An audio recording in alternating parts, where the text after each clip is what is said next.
Hi everyone, તપોવન science એકેડમીની online lecture સિરીઝમાં બધાનું સ્વાગત છે. નમસ્કાર બધાને. હું શૈલેષ ઢોલા આપ સર્વનું ફિઝિક્સ જીનિટના ન્યુક્લિયસના નવા લેક્ચરમાં હાર્દિક સ્વાગત કરું છું. લાસ્ટ બે લેક્ચર્સમાં આપણે ચેપ્ટરનો ઓવરવ્યૂ અને ચેપ્ટરમાં જે બેઝિક માહિતી શરૂઆતમાં આવે છે કે જેમાં આપણે આઇસોટોપ્સ, આઇસોટોન, આઇસોમર, આઇસોબાર, ત્યારબાદ ત્રિજ્યા, ઘનતા, દળ એ બધાનો એ સાથે એટલે કે પરમાણુ દળાંક એ સાથે શું સંબંધ છે એની ચર્ચા કરેલી. અને આગળ જતાં આપણે દળ ક્ષતિ, ત્યારબાદ બંધન ઉર્જા, ન્યુક્લિયોન દીઠ બંધન ઉર્જા અને ન્યુક્લિયોન દીઠ બંધન ઉર્જા કેટલું મહત્ત્વ ધરાવે છે અને એનો જે ગ્રાફ હતો એ આપણે લાસ્ટ લેક્ચરમાં ચર્ચા કરેલી છે. આજે આ લેક્ચરમાં આપણે ટોપિકને આપણે આગળ વધારીશું અને પહેલો ટોપિક છે ન્યુક્લિયસનું સ્થાયીપણું. બરાબર છે. ટોપિક તમારા તો થિયોરિટિકલ ટોપિક છે ને બોર્ડમાં તમારે આવે જ છે. બરાબર.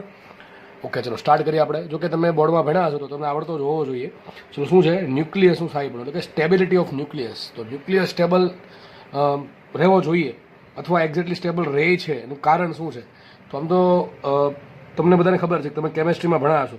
બરાબર. મેન્ડેલિવનું આવર્ત કોષ્ટક એમાં તમે જોયું હશે. તમે આમ તો જે પણ તત્વોથી પરિચિત હશે એમાં જોયું હશે તમે મોસ્ટલી કે જે હલકા તત્વો છે, હલકા તત્વો કહો એટલે તમે સમજી જાઓ કે જેનો પરમાણુ દળાંક એ ઓછો હોય ને એને હલકા તત્વો કહેવાય. જે હલકા તત્વો છે ને એમાં તમે જોજો શરૂઆતમાં જેટલા પ્રોટોન હશે એટલા જ તે ન્યુક્લિયસમાં ન્યુટ્રોન હશે. હું શું કહું છું? શરૂઆતમાં જેટલા પ્રોટોન હશે એટલા જ તે ન્યુટ્રોન હશે. બરાબર છે. પણ જેમ જેમ જેમ જેમ પરમાણુ દળાંક એ વધતો જાય છે એટલે કે પરમાણુ ક્રમાંક ઝેડ વધતો જાય છે એમ સામે પરમાણુ દળાંક એ પણ વધે છે.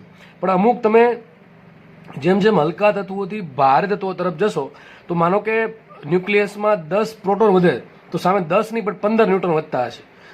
બધાને આવી ખબર હશે. બરાબર. જેમ કે યુરેનિયમ છે તો એ લખ્યું જ છે મેં, જો કે યુરેનિયમ છે તો યુરેનિયમનો પરમાણુ ક્રમાંક ઝેડ બરાબર 92 છે. પણ યુરેનિયમ માટે આમ તો યુરેનિયમના ઘણા બધા સંસ્થાનિકો છે પણ જે ફેમસ થયા છે યુરેનિયમ 92 235. તો જે 235 છે ટૂંકમાં તમે જુઓ આજે આમાં 235 ન્યુક્લિયોન્સ એટલે કે ન્યુટ્રોન અને પ્રોટોનનો કુલ સરવાળો 235 છે. બરાબર છે. મતલબ એમ થાય કે ભાઈ યુરેનિયમ છે એમાં 92 તો શું હશે? પ્રોટોન હશે અને સામે ન્યુટ્રોન કેટલા થયું? 143. તો આવું કેમ થયું? શરૂઆતમાં શું હતું? શરૂઆતમાં જેટલા ન્યુટ્રોન હતા એટલા જ પ્રોટોન હતા અથવા જેટલા પ્રોટોન હતા એટલા જ ન્યુટ્રોન હતા. પણ જેમ જેમ જેમ જેમ આપણે હલકા ન્યુક્લિયસથી અથવા હલકા તત્વોથી ભારે તત્વો તરફ જેમ આપણે આગળ વધીએ છીએ એમ સામે થાય છે એવું કે ચલો ઝેડ તો વધે જ છે. બરાબર. ઝેડ એક એક વધ્યા કરશે પણ સામે ન્યુટ્રોન છે એ એક એકની ઘણો બધો વધે છે. આપણે એને દેખાય જ છે કે આ યુરેનિયમ છે એમાં 92 પ્રોટોન છે અને નોર્મલી 92 ન્યુટ્રોન હોવા જોઈએ પણ અહીંયા 92ની જગ્યાએ 143 ન્યુટ્રોન છે. મતલબ કહી શકાય કે પ્રોટોન કરતાં ન્યુટ્રોનની સંખ્યા ઘણી બધી વધારે છે. સમજ પડે કે નહીં? તો આવું કેમ થાય છે આપણે એ આજે આ થિયરી દ્વારા સમજવાનો પ્રયત્ન કરીશું. બરાબર છે. તમે કેમેસ્ટ્રીમાં ભણતા જશો કે ભાઈ આવું તમે આવું જોયું જ હશે કેમેસ્ટ્રીમાં, ખાસ આમ તો મેન્ડેલિવના આવર્ત કોષ્ટકમાં કે ભાઈ જેટલા પ્રોટોન છે એની સામે ભારે તત્વોમાં ન્યુટ્રોનની સંખ્યા ઘણી વધારે છે. તો આવું કેમ થાય છે? Y it is like that આપણે આજે એ સમજવાના છીએ. બરાબર. ચલો હવે અહીંયા મેં છે ને જુઓ એક ગ્રાફ ડ્રો કરેલો છે ઝેડ વિરુદ્ધ એનનો. જે ઝેડ શું છે? ઝેડ છે પરમાણુ ક્રમાંક અથવા એમ તમે સમજી શકો પ્રોટોનની સંખ્યા અને એન છે અહીંયા ન્યુટ્રોનની સંખ્યા. અને આ જે ચાર્ટ છે ઝેડ વિરુદ્ધ એન એને કહેવાય ન્યુક્લિડિક ચાર્ટ. બરાબર. ન્યુક્લિડિક આલેખ અથવા ન્યુક્લિડિક ગ્રાફ તમે જે પણ કહેવાય. હવે માનો કે આપણે એમ માની લઈએ ઘડીક પૂરતું માની લઈએ કે જે ન્યુક્લિયસ છે ને એમાં જેટલા પ્રોટોન છે ને એટલા ન્યુટ્રોન છે. સમજો ઘડીક હું સમજાવવા પૂરતું તમને એવું માનવાનું કહું છું કે માનો કે કુદરતમાં એવું અસ્તિત્વ ધરાવતા હોય તત્વો કે એમાં જેટલા ન્યુટ્રોન છે એટલા તે પ્રોટોન છે. બરાબર. માનો કે યુરેનિયમ છે તો એમાં 92 ન્યુટ્રોન અને 92 પ્રોટોન આ પ્રમાણે છે. તો હું ઝેડ વિરુદ્ધ એનનો ગ્રાફ દોરું કેવો આલેખ આવશે? સુરેખા આવશે. સીધી વાત છે. કેટલા ખૂણા આવશે? 45 ડિગ્રીના ખૂણા. સીધી વાત છે કે નહીં? કે જેટલા ઝેડ છે એટલા એન છે. અહીંયા બે ઝેડ N0 તો ઝેડ A0, ઝેડ 1 તો NA1, એ ઝેડ 2 તો એન પણ 2. તો આ બધા પોઈન્ટ તમે ભેગા કરો શું મળે? તમને સુરેખા મળશે. તો આ જે ઝેડ આને શું નામ આપ્યું? જો મેં ઝેડ બરાબર એન રેખા. શું નામ આપ્યું આને? ઝેડ બરાબર એન રેખા. સમજો ખાસ શું કહું છું? ઝેડ વિરુદ્ધ એનનો ગ્રાફ દોરવાનો છે. એ ગ્રાફને કહેવાય ન્યુક્લિડિક ચાર્ટ. હવે માની લો ઘણું પૂરતું કે ભાઈ ન્યુક્લિયસ છે એમાં જેટલા પ્રોટોન હોય એટલા જ ન્યુટ્રોન હોય એટલે કે ઝેડ બરાબર એન હોય તો ઝેડ બરાબર એન હોય તો આપણે અલગ અલગ કિંમત મૂકતા જાય. 0 મૂકીએ, 1 મૂકીએ, 2 મૂકીએ, 3 મૂકીએ તો આપણને આલેખ આ પ્રમાણે મળશે. સુરેખા આલેખ મળશે. અને કેટલો ખૂણો મળશે? 45 ડિગ્રીનો. કારણ શું? કારણ કે આ જે આલેખ છે એમાં ઝેડ અને એનની કિંમત સરખી છે એટલા માટે. બરાબર. ઢાળ આનો કેટલો આવશે? 1 આવશે. વાય બરાબર એમ એક્સ પ્લસ સી, એમાં એમ બરાબર તમે મૂકો 1 અને સી બરાબર 0 મૂકો તો શું થઈ જશે? વાય બરાબર એક્સ. તો વાય બરાબર એક્સ સમજ થયું ને? ઝેડ બરાબર એન, ઝેડ બરાબર એન એટલે વાય બરાબર એક્સ. સમજ પડે કે નહીં? તો કેવો આલેખ આવશે? આલેખ આવશે સુરેખા 45 ડિગ્રીના ખૂણે એનો જે એંગલ છે આવશે, અથવા એનો સ્લોપ છે, એનો ઢાળ જે છે એ tan θ બરાબર 1 આવશે. પણ આવું કુદરતમાં હોતું નથી. આ આપણે કાલ્પનિક રેખા દોરી છે. આવું આવું હોઈ શકે, આવું હોવું જોઈએ, પણ એવું છે નહીં. એક્ઝેક્ટલી જે ગ્રાફ મળે ને કંઈક આવો મળશે આ રીતે. બરાબર? જો ઘણા કેસ થોડુંક બેન્ડ થઈ ગયું. જો નીચે નીમું, કેમ નીચે નીમું છે? એન તરફ નીમું. શું કામ નીમું છે એન તરફ? સમજો તમે જે હલકા તત્વો છે, માનો કે અહીંયા સુધી આપણે હલકા તત્વો લઈ લઈએ, આ બધા હલકા તત્વો છે માની લઈએ, તો એમાં શું થાય? શરૂઆતમાં તમે જુઓ હાઇડ્રોજન છે, તો હાઇડ્રોજનમાં ચલો હાઇડ્રોજનની વાત જ અલગ છે. હાઇડ્રોજનમાં એક પ્રોટોન છે, ન્યુટ્રોન 0 છે. બરાબર છે? અથવા બીજા તત્વો આપણે જેમ કે હિલિયમ છે, લિથિયમ છે, બેરિલિયમ છે. બરાબર છે? એ પ્રમાણે અલગ અલગ તત્વો છે, ઓક્સિજન છે. તો એ બધા તમે જોજો જેટલા ઝેડ હશે એટલા એન હશે. ટૂંકમાં શરૂઆતમાં ઝેડ અને એનની સંખ્યા સરખી હશે. તો બે રેખા ભેગી થાય છે.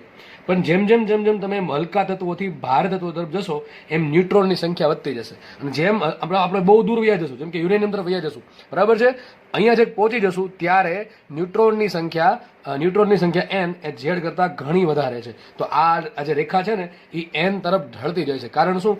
એટલો બધો ઝેડ નથી થતો, સામે એન વધે છે. આ રેખાનું મિનિંગ એમ થાય, આ થોડીક એન આ જે રેખા છે, બરાબર, તૂટક રેખા, અથવા મેં જે ડોટેડ લાઈન દોરી છે એ ડોટેડ લાઈન એન તરફ ઢળે છે. એનું રીઝન એ છે કે હલકા આ એક્ઝેક્ટ લાઈન આ કુદરતમાં આવી જોવા મળે છે. જે આપણને રિયાલિટી છે આ છે, રિયાલિટી આ નથી. રિયાલિટી આ તૂટક લાઈન છે, ડોટેડ લાઈન. તો એક્ઝેક્ટલી રિયાલિટીમાં જોવા એવું મળે છે, આપણને ખબર છે કે જેટલા ઝેડ હોય એની સામે એનની સંખ્યા વધારે, એટલે આ લેખ થોડોક નીચે નમ્યો છે. બરાબર? તમે જુઓ અહીંયા જેટલા ઝેડ છે એટલા સામે કંઈક એન હશે. બરાબર છે?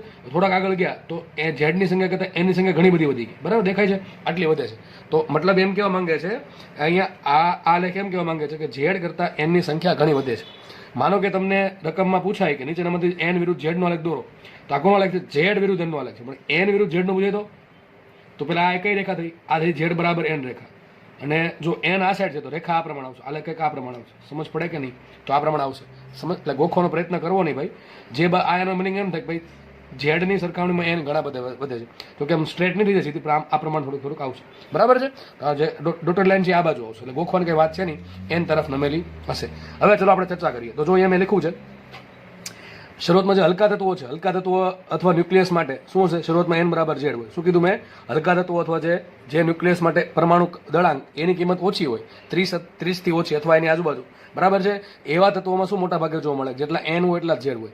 તો એમ કહું એન બરાબર ઝેડ હોય તો એનો ભાગાકાર કેવો આવે? 1 આવે. બરાબર છે? એન ભાગ્યા ઝેડનો આન્સર 1 આવશે. પણ હજી થોડાક તમે દૂર જાઓ તો બને કે ભાઈ એન ની સંખ્યા ઝેડ કરતાં થોડીક વધારે છે. તો ત્યાં એવા કિસ્સામાં એન ભાગ્યા ઝેડનો આન્સર 1 થી વધારે આવશે. બરાબર? એન ભાગ્યા ઝેડ કહું છું તો લગભગ એપ્રોક્સિમેટ 1 લીધું છે. કોના માટે? હલકા તત્વો માટે. હવે આપણે જો ભારે તત્વોની વાત કરીએ, જેમ કે યુરેનિયમ છે, થોરિયમ છે, એવા ટૂંકમાં એવા તત્વો જેના માટે એની કિંમત ઘણી બધી વધારે છે. બરાબર છે? તો આજે ભારે ન્યુક્લિયસો છે એમાં ખબર છે આપણને કે ભાઈ એમાં ન્યુટ્રોનની સંખ્યા પ્રોટોન કરતાં ઘણી વધારે છે. જેમ કે જો યુરેનિયમનું એક્ઝામ્પલ આપ્યું તમને, આમાં ન્યુટ્રોનની સંખ્યા 143 છે અને પ્રોટોનની સંખ્યા 92 છે. તો 143 ભાગ્યા 92 કરો તો આન્સર 1 પોઈન્ટ સમથિંગ એક આવશે. બરાબર છે? તો લખ્યું છે ભારે ન્યુક્લિયસ માટે શું હશે? એનની કિંમત ઝેડ કરતાં વધારે હોય. એટલે બેનો ભાગાકાર કેવો આવશે? ન્યુટ્રોન ભાગ્યા પ્રોટોનનો ભાગાકાર 1 કરતાં વધારે આવશે. તો ચલો હવે આપણે સમજીએ. આ લેખ એમ જ કહી છે ને આ બે લાઈન પણ એમ જ કહી છે. આ બંને લાઈન જે છે, બરાબર, બે સ્ટેટમેન્ટ લખેલા છે, એનો મિનિંગ અને આલેખનો મિનિંગ સેમ થાય છે. તમને ખબર પડવી જોઈએ કે શું એમાં બેમાં સિમિલારિટી છે. બરાબર? હવે આપણે રીઝન સમજીએ કે આવું કેમ થાય છે. ભાઈ આપણે જેમ ભારત તરફ જઈએ છીએ એમ ન્યુટ્રોનની સંખ્યા પ્રોટોન કરતાં વધારે કેમ આવે છે? બરાબર? ચલો સમજીએ. જો હલકા તત્વો હકીકત જો આવું થાય છે, તમને કહી દઉં, ન્યુક્લિયસ હોય, ન્યુક્લિયસ એમાં શું લાગે? 2 બળ લાગે. 2 બળ ક્યાં લાગે? તો જો પ્રોટોન વચ્ચે બળ લાગે, પ્રોટોન વચ્ચે કયું બળ લાગે? તો પ્રોટોન વચ્ચે એક બળ લાગશે. ખબર ને? પ્રોટોન માનો કે એક પ્રોટોન અહીંયા છે E+ ને બીજો પ્રોટોન અહીંયા છે, તો બે વચ્ચે એક બળ તો પાકું લાગશે. આપણા ચેપ્ટર ભણા પહેલા એક બળ લગાડતા. કયું બળ લગાડતા? અપાકર્ષી બળ. કયું લગાડતા? કુલંબીય અપાકર્ષી બળ. અપાકર્ષી બળ. પણ કયું? કુલંબીય અથવા વિદ્યુત બળ લાગશે અપાકર્ષી. સમજ પડે કે નહીં? બરાબર છે? આ બે પ્રોટોન વચ્ચે બીજું બળ લાગે. એક તો પ્રોટોન વચ્ચે, ન્યુટ્રોન પ્રોટોન વચ્ચે, અને શું રહી ગયું? ન્યુટ્રોન વચ્ચે. આમાં એક બીજું બળ લાગતું હોય. કયું બળ લાગતું હોય છે? સ્ટ્રોંગ ન્યુક્લિયર બળ. કયું બળ લાગતું હોય? સ્ટ્રોંગ ન્યુક્લિયર બળ. તો સમજો ખાસ, હવે સમજો, આ બે પ્રોટોન છે એની વચ્ચે સ્ટ્રોંગ ન્યુક્લિયર બળે લાગે અને કયું બળ લાગે? કુલંબીય અપાકર્ષી બળે લાગે. માનો કે શરૂઆતમાં શું થશે? બરાબર? શરૂઆતમાં માનો કે એક પ્રોટોન છે અને એક ન્યુટ્રોન છે, તો શું થશે? તો કઈ ચિંતા છે જ નહીં. એક પ્રોટોન અને એક ન્યુટ્રોન. બરાબર? કઈ ચિંતા છે નહીં. બે વચ્ચે કયું બળ લાગશે? સ્ટ્રોંગ ન્યુક્લિયર બળ લાગશે. એટલે બંને આ ન્યુક્લિયસમાં જકડાયેલા રહેશે. પણ માનો કે હવે બે પ્રોટોન થઈ ગયા અને 2 ન્યુટ્રોન થયા, તો સામે થશે એવું, આ જે બે પ્રોટોન છે એની વચ્ચે સ્ટ્રોંગ ન્યુક્લિયર બળે લાગશે, એ બે વચ્ચે અપાકર્ષી બળ લાગશે, અને આ પ્રોટોન છે એ ન્યૂટન પર સ્ટ્રોંગ ન્યુક્લિયર બળે લગાડશે, તો હજી બરાબર છે. પણ જેમ સમજો, જેમ હું પ્રોટોનની સંખ્યા વધારી દઈશ, માનો કે આવું થયું, સમજવા માટે કહું છું, માનો કે ન્યુક્લિયસ છે, હવે આમાં થઈ ગયા 30 પ્રોટોન અને સામે 30 ન્યુટ્રોન છે. સમજો આમાં 30 પ્રોટોન છે અને 30 ન્યુટ્રોન છે, બરાબર છે. તો થશે એવું કે આ 30, હવે પાછું જો બીજી વાત એ હતી કે જે સ્ટ્રોંગ ન્યુક્લિયર બળ છે ને એ નાનકડા વિસ્તાર માટે જ લાગતું. કેટલું લાગતું? 1 થી 2 ફર્મી મીટર. 1 થી 2 ફર્મી મીટરના પછીના અંતરમાં સ્ટ્રોંગ ન્યુક્લિયર બળ લાગતું નથી, હું તમને સમજાવેલું છે. તો સમજો આ 30 પ્રોટોન અને 30 ન્યુટ્રોન, બરાબર છે. બની શકે એવું કે 30 પ્રોટોન વચ્ચે કયું બળ લાગશે? એક તો અપાકર્ષી બળ લાગશે અને સ્ટ્રોંગ ન્યુક્લિયર બળે લાગશે. હવે એની સામે આ 30 ન્યુટ્રોન છે, એ 30 ન્યુટ્રોન એકબીજા વચ્ચે શું લગાડશે? સ્ટ્રોંગ ન્યુક્લિયર બળ. આ પ્રોટોન જે ન્યુટ્રોનમાં શું લગાડે? સ્ટ્રોંગ ન્યુક્લિયર બળ. તો હજી કઈ વાંધો આવતો એવું લાગતું નથી. પણ માનો કે થયું આવું, હવે સમજો આવું થયું કે તમારી પાસે 170 પ્રોટોન થઈ ગયા અને સામે 170 ન્યુટ્રોન થયા, વધારે એટલા જ થયા. આપણે માનો કે આપણે આ પ્રમાણે જોઈએ છીએ કે જેટલા પ્રોટોન છે એટલા ન્યુટ્રોન છે. તો હવે સમજો, હવે થશે એવું કે જો આપણે ખબર છે કે અહીં દોર્યું છે, મોટા ભાગના જે ન્યુક્લિયસમાં જે કણ છે ક્યાં હોય? સેન્ટરની આસપાસના વિસ્તારમાં. ક્યાં હોય? સેન્ટરની આસપાસના વિસ્તારમાં. ધ્યાનથી સમજો, 2 મિનિટમાં પૂરું થઈ જશે, બરાબર છે. જે આપણે થિયરીનો જે મેન ગોલ છે સમજવાનું છે. તો થશે એવું કે માનો કે માનો કે બધા પ્રોટોન ન્યુટ્રોન અહીંયા જકડાયેલા છે, બંને વચ્ચે બધા વચ્ચે શું લાગતું હશે? એમાં જે પ્રોટોન હશે એની વચ્ચે શું લાગતું? અપાકર્ષી બળ લાગતું હોય, કોલંબિયા અપાકર્ષી બળ, અને જોડે સ્ટ્રોંગ ન્યુક્લિયર બળે લાગતું બની શકે. અને પાછું ન્યુટ્રોન છે એની વચ્ચે તો કયું બળ લાગે? સ્ટ્રોંગ ન્યુક્લિયર બળ લાગે. પ્રોટોન કયું લાગે? સ્ટ્રોંગ ન્યુક્લિયર બળ લાગે. અને પ્રોટોન વચ્ચે બીજું બળે લાગે, કયું? પ્રોટોન વચ્ચે કોલંબિયા બળે લાગે. માનો કે આટલા વિસ્તારમાં છે બધું શેડે વેળા થઈ ગયું, એટલે જેટલું આપણે અપાકર્ષી બળ છે, કોલંબિયા અપાકર્ષી બળ, એની સામે સ્ટ્રોંગ ન્યુક્લિયર બળ છે. હવે થયું એવું કે માનો કે આ જે દૂરના જે પ્રોટોન છે, દૂરના પ્રોટોન અને ન્યુટ્રોન સમજો ખાસ. આ જે દૂરના માનો કે આ જે 2 પ્રોટોન છે, આ ત્રીજો પ્રોટોન અને આ ન્યુટ્રોન છે, સમજો આ પણ ન્યુટ્રોન છે, ઘડીક સમજવા માટે માની લો, બરાબર. હવે થશે એવું કે માનો કે આ બધા દૂરના છે, હવે દૂરના પ્રોટોન હોય કે દૂરના ન્યુટ્રોન હોય, એની વચ્ચેનું અંતર જો 1 ફર્મીમીટરથી 2 ફર્મી 1 અથવા 2 ફર્મીમીટરથી વધારે હોય, અથવા ટૂંકમાં 1 થી 2 ફર્મી કરતાં વધારે હોય, તો શું થશે? આ બેની વચ્ચે અથવા બધાની વચ્ચે શું લાગશે?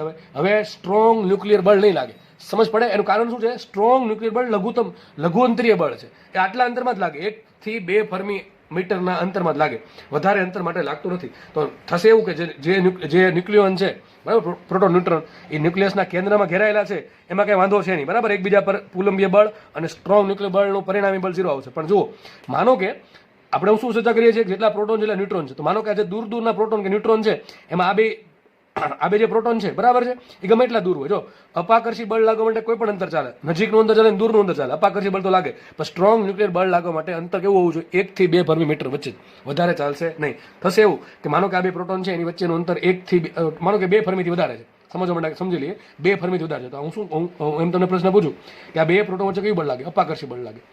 કયું બળ લાગે? અપાકર્ષી બળ લાગે. કયું અપાકર્ષી બળ? કોલંબિયા અપાકર્ષી બળ.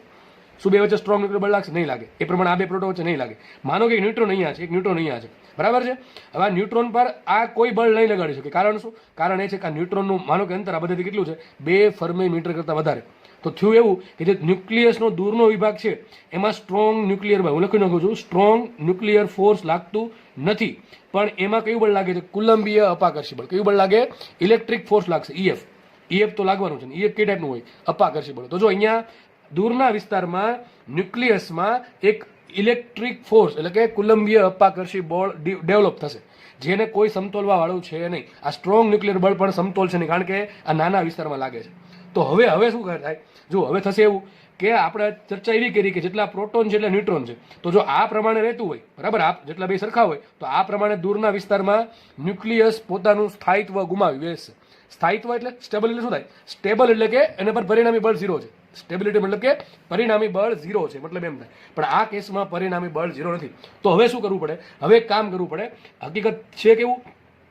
જેટલા પ્રોટોન જેટલા ન્યુટ્રોન નથી, સામે વધારે ન્યુટ્રોન છે. શું છે? વધારે ન્યુટ્રોન. માનો કે 170, હું જસ્ટ એક્ઝામ્પલ આપું છું, 170 ઇલેક્ટ્રોન છે, પ્રોટોન છે, એની સામે માનો કે 230 શું છે? ન્યુટ્રોન છે. સમજો આપણે કહું છું કેટલા છે? 230 ન્યુટ્રોન છે. સમજો ખાલી, બરાબર છે. આટલા ન્યુટ્રોન હોય તો શું થાય? જો તો બધા ન્યુટ્રોન ક્યાં હશે? અહીંયા હશે, અડધા અંદર હશે, તો બહાર હશે કે નહીં? તો જો હવે શું થશે?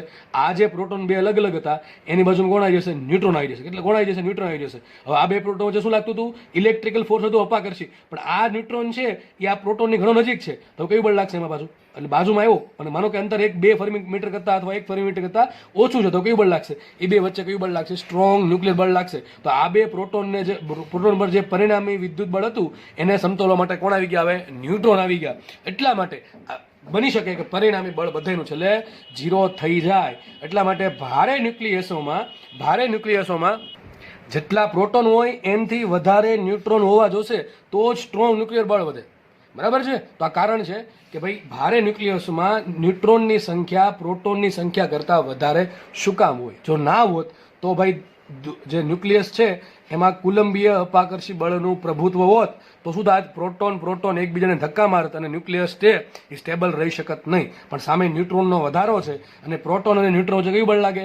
પ્રોટોન અને ન્યુટ્રોન વચ્ચે તો ન્યુટ્રોન વચ્ચે કયું બળ લાગશે? સામે લાગશે સ્ટ્રોંગ ન્યુક્લિયર બળ, જે આ જે વધારાનું જે ઇલેક્ટ્રિકલ ફોર્સ છે એને સમતોલ છે. તો આ માટે વધારે ન્યુટ્રોન હોવા જ જોઈશે. બાકી જે ન્યુક્લિયસ છે ઓટોમેટિકલી કેવું થઈ જશે? અનસ્ટેબલ થઈ જશે. બરાબર છે? સ્ટેબિલિટી ગુમાવી દેશે.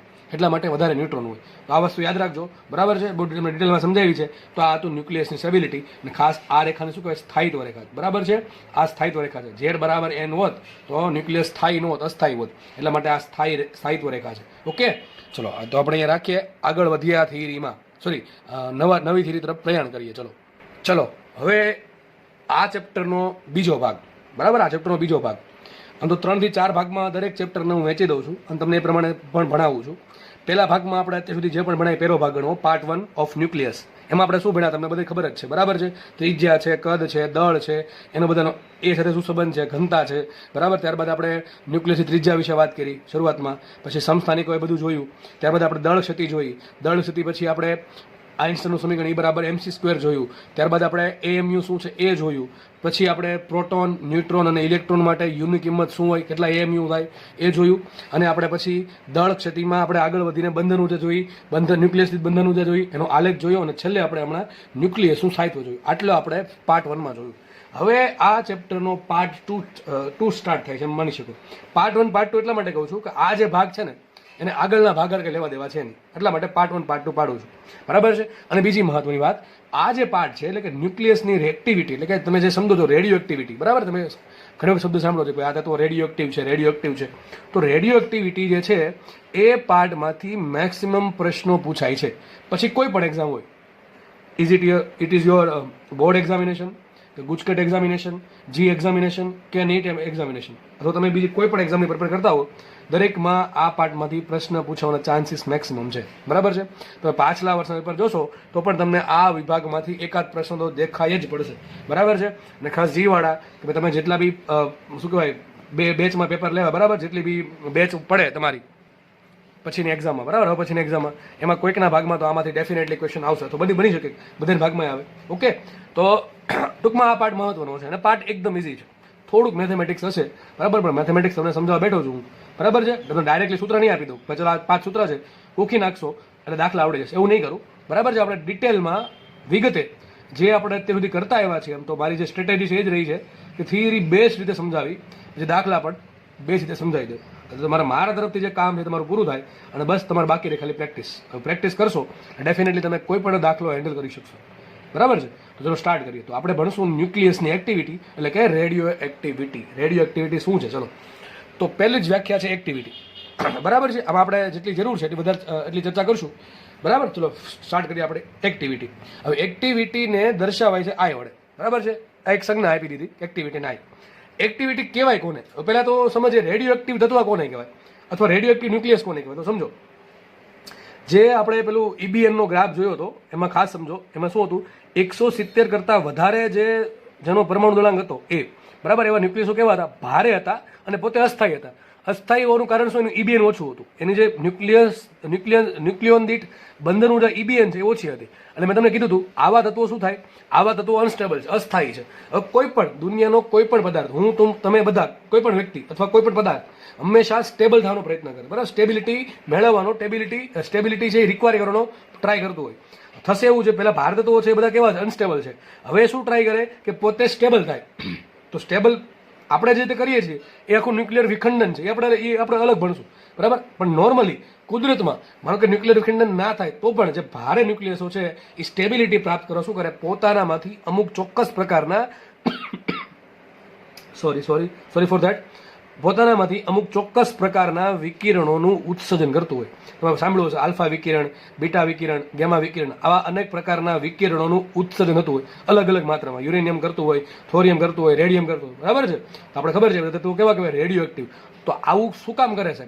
આવું આલ્ફા બીટા ગેમાનું ઉત્સર્જન શું કામ કરે? એક જ આન્સર, શોર્ટમાં આન્સર છે એનો, ટૂંકમાં આન્સર છે કે ભાઈ સ્ટેબિલિટી મેળવવા માટે પોતાનામાંથી વિકિરણોનું ઉત્સર્જન કરે.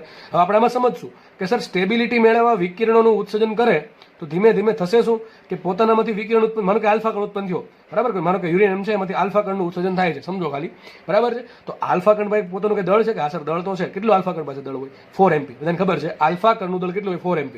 તો મતલબ એમ જો યુરેનિયમનો જે ટુકડો હતો એમાંથી આલ્ફા કણનું ઉત્સર્જન થયું, આલ્ફા વિકિરણનું ઉત્સર્જન થયું, તો એમાંથી શું થાય? આલ્ફા કણ દળ છે, દળ તો કંઈ મફતમાં આવ્યું નથી, ક્યાંથી આવ્યું? યુરેનિયમમાંથી. તો મતલબ જે છે કે યુરેનિયમનો જે ટુકડો છે ધીમે ધીમે ધીમે ખવાતો જશે. શું થશે? ખવાતો જશે. આપણે શબ્દ નહીં વાપરે ખવાતો જશે, એની જગ્યાએ આપણે શબ્દ વાપરશું કે એનો ક્ષય થતો ગયો. ક્ષય થવું એટલે કે ખવાવું, બરાબર, ધીમે ધીમે ધીમે ઘટતું જવું. અથવા હજી એક શબ્દ છે વિભંજન થવું. શું થાય? મતલબ વિભંજન, બરાબર છે. તો એ જે યુરેનિયમનો ટુકડો છે એમાંથી અલગ અલગ વિકિરણોનું ઉત્સર્જન થશે. એટલે મતલબ કે એ જે તત્વ છે, એ જે ટુકડો છે એ ટુકડો ખવાશે અથવા ક્ષય પામશે અથવા એનું વિભંજન થશે. તો આજે ખવાવાનો કેટલા સમયમાં કેટલું ખવાય છે? માનો કે એક ટુકડો છે અને બીજો ટુકડો છે, એક યુરેનિયમનો છે અને એક થોરિયમનો છે, બંને માનો કે રેડિયો એક્ટિવ છે. તો યુરેનિયમમાંથી એક વિકિરણ ઉત્પન્ન થશે, થોરિયમમાંથી વિકિરણ ઉત્પન્ન થશે. હવે યુરેનિયમ ધીમે ધીમે ખવાતું જશે અને સામે થોરિયમ પણ ધીમે ધીમે ખવાતું જશે. તો બંને કેટલા દરથી ખવાય છે? માનો કે 1 વર્ષનો સમયગાળો આપ્યો તો 1 વર્ષમાં યુરેનિયમ કેટલું ખવાઈ ગયું અથવા ક્ષય પામ્યું અને સામે થોરિયમ કેટલું ખવાઈ ગયું અથવા ક્ષય પામ્યું.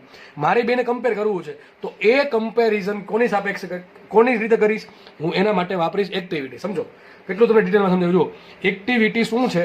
એક્ટિવિટી એટલે કે જે તત્વ છે, જે ન્યુક્લિયસ છે એનો ખવાવાનો દર, અથવા આપણે થોડુંક ફિઝિક્સની ભાષામાં બોલીએ અથવા ટેકનિકલ લેંગ્વેજમાં બોલીએ તો ન્યુક્લિયસના વિભંજનનો દર અથવા ન્યુક્લિયસનો ક્ષય પામવાનો દર. તો લખ્યું છે એક્ટિવિટી કોને કહેવાય? તો સિમ્પલ ભાષામાં લખી શકો કે ન્યુક્લિયસના વિભંજનના દરને એક્ટિવિટી કહેવાય, અથવા ન્યુક્લિયસના ખવાવાના દરને અથવા ન્યુક્લિયસના ક્ષય પામવાના દરને એક્ટિવિટી આઈ કહે છે. હવે થોડીક આપણે સૂત્રવાળી લેંગ્વેજમાં જઈએ તો એકમ સમયમાં થતા ન્યુક્લિયસના વિભંજનની સંખ્યાને ટૂંકમાં 1 સેકન્ડમાં કેટલા વિભંજન થાય છે એને શું કહેવાય? એક્ટિવિટી આઈ કહેવાય, બરાબર છે. તો આપણે એક્ટિવિટી શું લખશું? કેટલા વિભંજન થયા કેટલા સમયમાં. વિભંજનનો મિનિંગ લખવો છે તમારી માટે. વિભંજન એટલે કે ખવાઈ જવું, ક્ષય થવો. અવિભંજન એ સમજ પડી જશે શું છે અવિભંજન એટલે બાકી કેટલું બાકી રહ્યું છે, બરાબર કે નહીં? એ આપણે એક્ઝામ્પલથી સમજીએ હમણાં. તો સમજો હવે પ્રેક્ટિકલી આપણે છે ને ઘણા બધા આમાં એક્સપેરિમેન્ટ થયા છે અને એ એક્સપેરિમેન્ટના આધારે એવી ખબર પડી, એક્સપેરિમેન્ટના આધારે સમજો ખાસ, એક્સપેરિમેન્ટના આધારે એવી ખબર પડી કે કોઈ પણ ન્યુક્લિયસ છે કે જેનું ક્ષય થાય છે, બરાબર છે, એ ક્ષય થવાનો જે દર છે એને શું કીધું આપણે? એક્ટિવિટી. આજે એક્ટિવિટી છે એ કોના પર ડિપેન્ડ કરે? તો એક્ટિવિટી આઈ ડિપેન્ડ કરશે એન પર. હવે તમારા મનમાં તરત પ્રશ્ન થશે વોટ ઇઝ એન? એન શું છે? તો એન શું છે? જે તે સમયે કેટલા ન્યુક્લિયસ ખવાવાના બાકી છે, બરાબર છે, જે તે સમયે કેટલા ન્યુક્લિયસ ખવાવાના બાકી છે એને કહેવાય. આપણે એક્ઝામ્પલ સમજી લઈએ. માનો કે શરૂઆતમાં 100 ન્યુક્લિયસ છે. સમજવા માટે કહું છું. માનો કે કોઈ પણ સમયે જેને આપણે શરૂઆત કહીએ છીએ એ સમયમાં કોઈ ન્યુક્લિયસના અથવા કોઈ તત્વના 100 ન્યુક્લિયસ છે. હવે માનો કે આ તત્વ રેડિયો એક્ટિવ છે એટલે શું થશે? ધીમે ધીમે ખવાઈ જશે.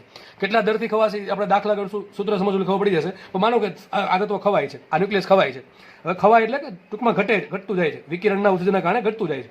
તો માનો કે કોઈ સમય પછી, માનો કે 2 કલાક, 5 કલાક, 1 વર્ષ, 2 વર્ષ, 15 વર્ષ, 100 વર્ષ, એ કોના પર ડિપેન્ડ કરે? કયું ન્યુક્લિયસ છે એ આપણે જોશું હમણાં. અર્ધ આયુષ્ય એના પર ડિપેન્ડ કરે કે અથવા લેમડા પર ડિપેન્ડ કરે, બરાબર છે. લેમડા છે 6 ની અંદાંક. તો માનો કે શરૂઆતમાં 100 છે, હવે ધીમે ધીમે ખવાઈ ગયું. માનો કે કોઈ સમય થઈ ગયું 80, ખવાઈને કેટલું થઈ ગયું? 80. તો 80 શું છે? આ ખવાવાનું બાકી છે અથવા કેટલું અવિભંજિત છે? અવિભંજિત છે 80. જો આજે 100 શું છે? શરૂઆતમાં કેટલું ન્યુક્લિયસ હતું, બરાબર? ન્યુક્લિયસ સંખ્યા કેટલી હતી? 100 હતી. માનો કે 20 જેટલા ન્યુક્લિયસનો ક્ષય થયો અથવા 20 જેટલા ન્યુક્લિયસનું વિભંજન થયું અથવા 20 જેટલા ન્યુક્લિયસ ખવાઈ ગયા, તો બાકી કેટલા રહ્યા? 80 બાકી રહ્યા ને. તો 80 જે છે એને કહેવાય અવિભંજિત ન્યુક્લિયસની સંખ્યા. સમજો ભાઈ, આ જે ટર્મિનોલોજી છે, બરાબર, શરૂઆતમાં જ્યારે થિયરી ચાલતી હોય ત્યારે ખાસ સમજવી. અને હું તમને આ પ્રમાણે હંમેશા આ પ્રમાણે એક્ઝામ્પલ આપીને સમજાવું છું કે તમારા મગજમાં ડાયરેક્ટલી ચમકી જાય, સીધું ચમકી જવું જોઈએ, બરાબર છે. તો 100 ન્યુક્લિયસ પહેલા હતા, એમાંથી માનો કે 20 જેટલાનું ક્ષય થઈ ગયું. ભાઈ ખવાઈ ગયા એટલે એવું નહીં કે મેં ખાઈ લીધા, એનો મતલબ એમ કે એનું શું કહેવાય, ટૂંકમાં વિકિરણના ઉત્સર્જનના કારણે એની સંખ્યા ઘટતી ગઈ. ખવાઈ જવું એટલે ઘટતું જવું, વિભંજન થવું, ક્ષય થવું. તો 20 જેટલા માનો કે ખવાઈ ગયા, વધ્યા કેટલા, 80 વધ્યા કે ન વધ્યા, આ છે n. બરાબર, આ કયું n છે, આ n છે. સમજ પડે કે નહીં? તો મતલબ એક્ટિવિટી કોના પર ડિપેન્ડ કરે, જે તે સમયે કેટલા ન્યુક્લિયસ ખવાવાના બાકી છે, અથવા આપણે એને ટેકનિકલ ભાષામાં કહીશું, આપણે આવું બોલશું, જે તે સમયે કેટલા ન્યુક્લિયસ અવિભંજિત છે. જો વિભંજિત એટલે કે ખવાઈ ગયા, અવિભંજિત એટલે ખવાવાના બાકી છે. સમજ પડે કે ન પડે? તો આ એક્સપેરિમેન્ટલી આવેલું છે કે ભાઈ એક્ટિવિટી છે એ કોના પર ડિપેન્ડ કરશે, activity I is proportional two n. n શું છે, જે તે સમયે કેટલા ન્યુક્લિયસનું વિભંજન બાકી છે અથવા કેટલા ન્યુક્લિયસ અવિભંજિત છે. જેમ કે આપણા કેસમાં કેટલા છે, 100 કુલ હતા, એમાંથી બાકી કેટલા રહી, 80. બરાબર છે. તો મને એમ તમને પ્રશ્ન પૂછું કે શું n અચળ કેવાય બદલે છે? અરે n તો સર બદલે છે, ધીમે ધીમે જેમ સમય જશે એમ વધારે ખવાતા જશે. અત્યારે 80 છે, થોડાક સમય પછી 60 થઈ જશે, થોડાક સમય પછી 50 થઈ જશે, પછી 40, 30, 20, 10, 5, 1, છેલ્લે 0 થઈ જશે. સમજ પડે કે ન પડે? સમજ પડે કે ન પડે? તો n ની સંખ્યા અચળ નથી, આ n તો ખવાતા જાય છે. હકીકત શું છે, અવિભંજિત કેટલા ખવાવાના બાકી છે. પણ જેમ સમય જશે એમ પેલા જે ટુકડો છે એમાંથી તો વિકિરણનું ઉત્સર્જન ચાલુ જ રહેશે. બરાબર છે. એટલે ધીમે ધીમે ખવાતું જશે, n ની સંખ્યા ધીમે ધીમે ઘટતી જશે. તો n ધીમે ધીમે ઘટે છે, n શું થાય, ધીમે ધીમે ઘટે છે, તો એક્ટિવિટી પણ ધીમે ધીમે ઘટશે. કારણ શું, એક્ટિવિટી અચળ રહેતી નથી. જ્યારે ન્યુક્લિયસની સંખ્યા સૌથી વધુ હોય, ક્યારે વધારે છે સૌથી વધુ? શરૂઆતમાં. જ્યારે શરૂઆતમાં, બરાબર કે નહીં, શરૂઆતમાં સંખ્યા સૌથી વધારે છે. તો જ્યારે ન્યુક્લિયસની સંખ્યા n સૌથી વધારે તો એક્ટિવિટી વધારે છે. તો જે શરૂઆતની એક્ટિવિટી હોય, આપણે શરૂઆતના ન્યુક્લિયસની સંખ્યાને કહેશું n0. શું કહેશું? n0. યાદ રાખજો, શરૂઆતમાં જેટલા બી ન્યુક્લિયસ છે કુલ કેટલા છે, તો કે આપણે 100 તમને એક્ઝામ્પલ આપવા માટે લીધા છે. ધારો કે n0 છે, કેટલા છે, n0. તો શરૂઆતમાં એક્ટિવિટી કેટલી હશે, મહત્તમ હશે. પણ ધીમે ધીમે n0 માંથી સંખ્યા ઘટતી જશે. 20 થઈ ગયા, 30 ખવાઈ ગયા, એટલે કેટલા વધે, 80 વધ્યા, 70 વધ્યા, એમ ધીમે ધીમે ઘટતી જશે. તો n ધીમે ધીમે ઘટતું જશે, તો સામે એક્ટિવિટી પણ ધીમે ધીમે ઘટતી જશે. તો એક્ટિવિટી અચળ નથી. યાદ રાખો, એક્ટિવિટી અચળ છે નહીં, યાદ રાખજો. બરાબર છે. એક્ટિવિટી એટલે ઘણા દિવસ આપણે શું દોડવાનું છે, દોડવા નથી. એક્ટિવિટી એટલે કે ન્યુક્લિયસ કેટલા દરથી ખવાય છે, કેટલા દરથી ક્ષય પામે છે, અથવા કેટલા દરથી એનું વિભંજન થાય છે. આગળ વધીએ. હવે પ્રપોર્શનાલિટી કાઢીને મારે બરાબર મૂકવું છે, તો બરાબર મૂકવા માટે મારે કોન્સ્ટન્ટ મૂકવો પડશે, અને એ છે લેમડા. કયો છે? તો સૂત્ર આવશે I બરાબર લેમડા n. શું આવશે સૂત્ર? I બરાબર લેમડા n. હવે આ ફરીથી કહી દઉં, આ લેમડા છે તરંગ લંબાઈ નથી ભાઈ. દરેક ચેપ્ટરમાં લેમડા આવે એમ નહીં સમજવું, તરંગ લંબાઈ છે. આ લેમડા શું છે? વિભંજન અચળાંક અથવા ક્ષય નિયતાંક. બરાબર છે. લેમડા શું છે? વિભંજન અચળાંક અથવા ક્ષય નિયતાંક. કોના પર ડિપેન્ડ કરે? લેમડા ડિપેન્ડ કરે કયું ન્યુક્લિયસ છે. બરાબર છે. કયું ન્યુક્લિયસ છે, યુરેનિયમ છે, થોરિયમ છે, રેડિયમ છે, કયું ન્યુક્લિયસ છે, એના પર લેમડા ડિપેન્ડ કરશે. તો સમજો, લેમડા તો ચલો કોની મટીરિયલ પ્રોપર્ટી થઈ ગઈ, આ પ્રોપર્ટી થઈ ગઈ મટીરિયલ. ટૂંકમાં મટીરિયલ પર ડિપેન્ડ કરશે, દ્રવ્યની જાત પર ડિપેન્ડ કરશે. અને ઘણા થશે માઇનસ શું કામ આવ્યું સાલું? હવે જો n શું છે, n ધીમે ધીમે ઘટે છે. n એટલે ન્યુક્લિયસ સંખ્યા, પણ ન્યુક્લિયસની સંખ્યા 80 માંથી કેટલી થઈ જશે, 100 થાય ના, ઘટે છે એટલે કેટલી થઈ જશે, 60, 70. તો આ n ઘટે છે, અને I તો ધન જ હોય, I ઋણ હોય નહીં, તો n ઘટે છે. બરાબર. તો આને ધન બનાવવા માટે આગળ માઇનસ મૂક્યું છે. અથવા તમે સમજો ભાઈ કે n ની સંખ્યા ધીમે ધીમે ઘટતી હોવાથી આગળ માઇનસ મૂક્યું છે. બરાબર. આ માઇનસ શું બતાવે છે? n ની સંખ્યામાં થતો ઘટાડો બતાવે છે. બરાબર. n ધીમે ધીમે ઘટે છે, એના કારણે આગળ માઇનસ આવ્યું. સૂત્ર આવશે I બરાબર માઇનસ લેમડા. તમારે સૂત્ર યાદ રાખવાની જરૂર છે. I બરાબર માઇનસ લેમડા n છે. લેમડા છે ક્ષય નિયતાંક અથવા એને વિભંજન અચળાંક પણ કહેવાય. I છે એક્ટિવિટી, અને n શું છે? n છે કેટલા ન્યુક્લિયસનું વિભંજન બાકી છે, અથવા અવિભંજિત ન્યુક્લિયસ સંખ્યા, અથવા જે તે સમયે રહેલા ન્યુક્લિયસની સંખ્યા. બરાબર છે. બીજી વાત, I નું બીજું સૂત્ર dn/dt. સર આ ક્યાંથી આવ્યું? અરે અહીંથી આવ્યું ભાઈ, કેટલા દરથી ન્યુક્લિયસનું વિભંજન થાય છે. આની આખી એક્ઝેક્ટ વ્યાખ્યા શું છે કે કેટલા દરથી ન્યુક્લિયસનું વિભંજન થાય છે. તો કેટલા દરથી, ધારો કે મતલબ એનો એમ થયો કે કેટલા સમયમાં કેટલા ન્યુક્લિયસ ખવાય છે, એને સિમ્પલ કહેવાય I. બરાબર છે. સૂત્ર આવશે I બરાબર dn/dt. શું આવશે? I બરાબર dn/dt. અથવા આમ પણ લખી શકો ΔN/ΔT. કેટલા ન્યુક્લિયસ ઘટ્યા કેટલા સમયમાં. બરાબર છે. એને કહેવાય એક્ટિવિટી I. તો આની જસ્ટ એની વ્યાખ્યા પરથી સૂત્ર આવ્યું I બરાબર dn/dt. અને આ ક્યાંથી એવું એક્સપેરિમેન્ટલી આવ્યું, આપણને જાણવા એવું મળ્યું વૈજ્ઞાનિકોને, સાયન્ટિસ્ટોને, કે જે n હોય એના પર I ડિપેન્ડ કરે. જેટલા n મોટા એટલા એની કિંમત મોટી. ધીમે ધીમે n ઘટતું રહે છે, સામે સામે I પણ ઘટતું રહે છે સરખા દરથી. જેટલા દરથી n ઘટે એટલા દરથી I ઘટે. સમજ પડે કે ન પડે? તો I is proportional two n છે, એટલે સૂત્ર આવ્યું I બરાબર માઇનસ લેમડા n. અને બીજું સૂત્ર આવ્યું આપણને વ્યાખ્યા પરથી, એક્ટિવિટીની વ્યાખ્યા પરથી. I બરાબર આવ્યું dn/dt.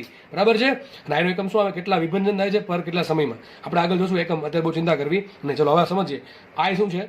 આઈ છે એક્ટિવિટી, પણ તમે એમ ના લખી શકો એક્ટિવિટી, તમારે લખવું પડે કયા સમય એક્ટિવિટી. કારણ શું? એક્ટિવિટી અચળ નથી. કેમ અચળ નથી? અરે એન અચળ નથી, એન ઘટે તો એક્ટિવિટી ઘટે છે. એટલે લખ્યું છે ટી બરાબર ટી સમય એક્ટિવિટી. શું લખ્યું છે મેં? આઈ શું છે? ટી બરાબર ટી સમય એક્ટિવિટી. શેમાં છે? વિભંજન પર સેકન્ડમાં. ચલો એન શું છે? ચલો એન શું છે? આ એસી શું છે? કોઈ સમયે ન્યુક્લિયસની સંખ્યા. તો લખ્યું છે એન શું છે? ટી બરાબર ટી સમય. આપણો ધારો કે ટી સમય થઈ ગયો, શરૂઆતમાં સમય કેટલો? 0 હતો. હવે ટી સમય પતી ગયો, તો ટી સમય બાદ એટલે કે ટી સમયે બાકી રહેલા ન્યુક્લિયસની સંખ્યા. તમે આ એક્ઝામ્પલ યાદ રાખશો તો ઓટોમેટિક સમજાઈ જશે. એન શું છે? કે ટી બરાબર ટી સમય એટલે કે ટી સમય પછી, ટી સમય છે એ વીતી ચૂક્યા પછી હવે કેટલી સંખ્યા બાકી છે એને કહેવાય કેપિટલ એન.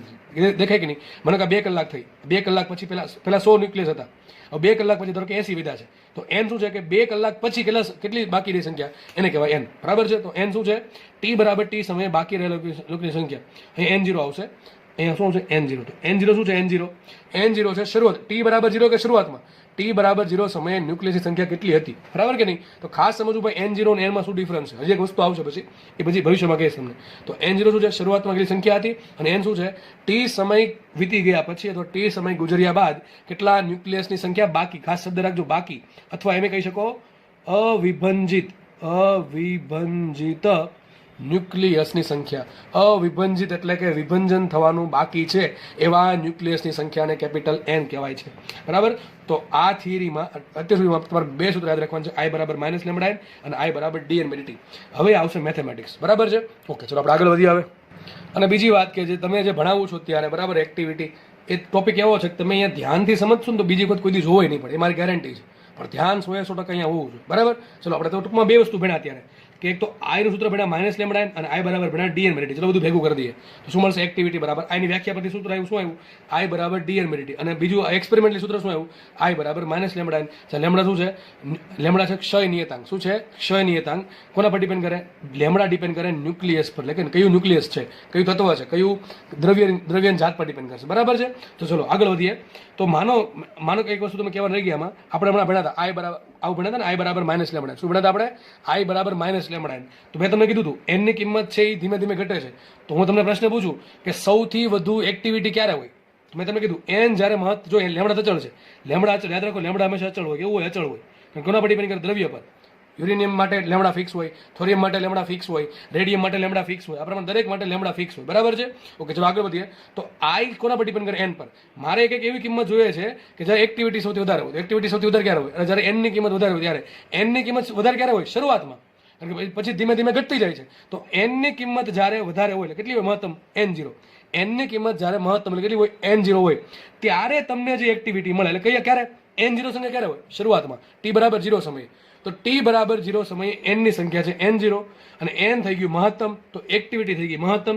કયા સમયે? શરૂઆતમાં. તો શરૂઆતમાં જે એક્ટિવિટી મળે એને કહેવાય પ્રારંભિક એક્ટિવિટી.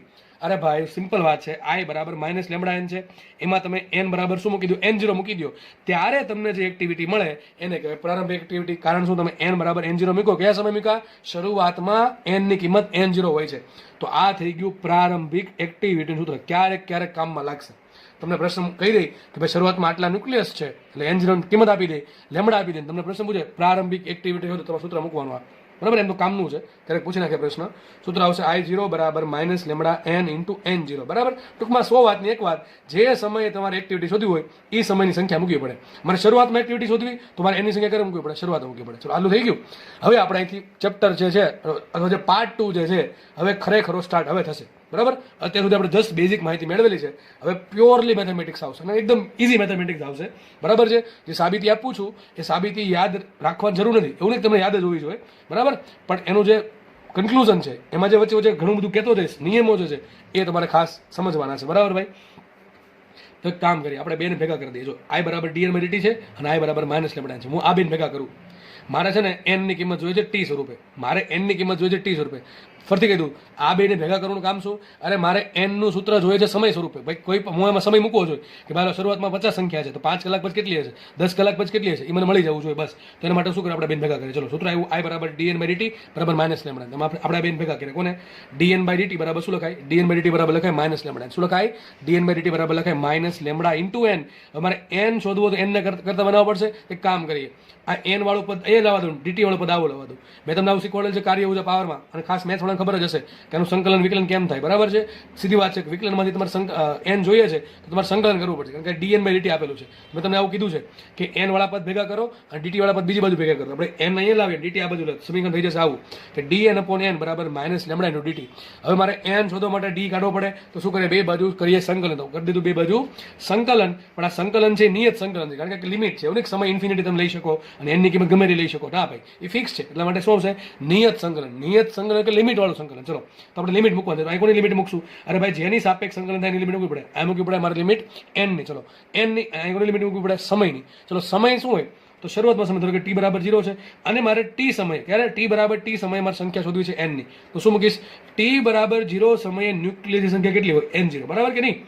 અહીંયા લિમિટ મૂકવાની છે તમારે n ની, અહીંયા લિમિટ મૂકવાની છે સમયની. ચલો સમય મૂકી દીધી લિમિટ મેં 0 થી t, એટલે શરૂઆતના સમયથી તમારે જે પણ ચાહત હોય એ સમયે તમારે સમય મૂકવાનું. કારણ કે 5 સેકન્ડ, 10 સેકન્ડ, 15 સેકન્ડ, આપણે જનરલી ટી મૂકો, બરાબર છે. કે મારે ટી સમયે સંખ્યા શોધવી છે, તો હું શું કરીશ?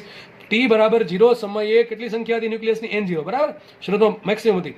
ધારો કે ટી બરાબર ટી સમયે ધીમે ધીમે ખવાય ને હવે સંખ્યા થઈ ગઈ છે n. કેટલી વધી? હવે n વધી. તો મેં લિમિટ મૂકી n0 થી n, અહીંયા લિમિટ મૂકી 0 થી t. બસ સિમ્પલ છે. 1/x નું સંકલન શું થાય? ln x. તો dn upon n નું આન્સર આવશે સંકલનમાં ln n, બરાબર. ln n અને લિમિટ આવશે n0 થી n. n0 થી n આ માઇનસ લેમડા છે ને પદ મેં હમણાં કીધું માઇનસ તો અચળ છે અને લેમડા અચળ છે, તો માઇનસ લેમડા આવી ગયા 12. આ શું વધે? dt વધે, અને dt એટલે કોણ વધે? આગળ 1 વધે, અને 1 નું સંકલન થશે t ની સાપેક્ષે t. મૂકી દીધું t અને લિમિટ આવશે 0 થી સ્મોલ t, બરાબર. હવે લિમિટ છોડવાની છે, તો શું કરવાનું? Upper limit minus lower limit. તો મૂકે ln n માઇનસ n દેખાઈને મૂકે n0, તો ln n0. આ બધી હવે સમજાવવાની જરૂર આમ તો પડવી જ ના જોઈએ. અહીંયા માઇનસ લેમડા એમને આવશે, t ની જગ્યાએ મૂકો t અને t ની જગ્યાએ મૂકો 0, t માઇનસ 0 t. સૂત્ર મને મળી ગયું. ln n minus ln n0 બરાબર માઇનસ લેમડા t. હવે એક હજી થઈ શકે આમાં કે તમને આવું ખબર છે log x minus log y, અને શું લખાય? log x ભાગ્યા y. આ બધા નિયમ તમને ધોરણ 11 માં આપેલા છે, તમારા ચોપડામાં કંઈક લખ્યા હશે, અને કંઈક હવે કદાચ રિવિઝન સ્ટાર્ટ કર્યું હોય તો વચ્ચે કંઈક આવી જશે, અથવા યાદ જ હોવા જોઈએ. આમ તો આ બધું જે કહું છું અત્યારે કોને લાગુ પડે? નીટ વાળા લાગુ પડે, મેથ્સ વાળા તો યાદ હોવા જ જોઈએ, બરાબર છે. તો શું આવશે અહીંયા? log x minus log y. તો log x minus log y ને કહેવાય log x ભાગ્યા y. તો ln n માઇનસ ln 0 એને શું કહેવાય? ln n by n0. શું કહેવાય? ln n upon n0, બરાબર. અહીંયા રાખીએ અને આને પાછું લખાય પાછું આમ, બરાબર. ln લખો કે log e લખો, બધું થાય સરખું. ln લખો, ln મતલબ શું થાય? log e, બરાબર. એટલે કે બેઝ કોનો છે? e નો બેઝ છે, log કોનો શોધવાનું છે? n ભાગ્યા n0 નો. તો ln n0 ln n by n0 બરાબર લખાય log e n by n0 બરાબર આવશે માઇનસ લેમડા ટી. રાખો એમને. અમારે કરતા બનાવવો છે n ને, તો એક કામ કરીએ, આપણે આ પદને કરતા બનાવવો છે, કઈ રીતે બનશે? આ કરતા બનશે ને આ જશે અહીંયા, અને આની ઉપર આ આખી ઘાત ચડી જશે. હકીકત નિયમ આવો છે ભાઈ, કહી દઉં. ચલો ને ભાઈ, તમને તો યાદ હોવો જોઈએ. log x હોય, અહીંયા y હોય ને અહીંયા z હોય ને તો લખાય આમ, બરાબર. તમારે શોધવાનું છે log x, બેઝ કરવો છે y, અને ધારો કે આન્સર આવે છે z. તો માનો કે મારે x ને કરતા બનાવવું, x બરાબર શું લખાય? x બરાબર y આની ઉપર ચડી જશે, y રેસ ટુ z, બરાબર. સોરી, y ઉપર z આવી જશે, તો x બરાબર આવશે y રેસ ટુ z. તો એ નિયમનો ઉપયોગ કર્યો મેં. આ n બાય n0 કરતા બનાવીએ તો ઈ ક્યાં આવશે? અહીંયા જશે, એટલે આ માઇનસ લેમડા ટી ની ઘાત થઈ જાય. સૂત્ર મળી ગયું મને.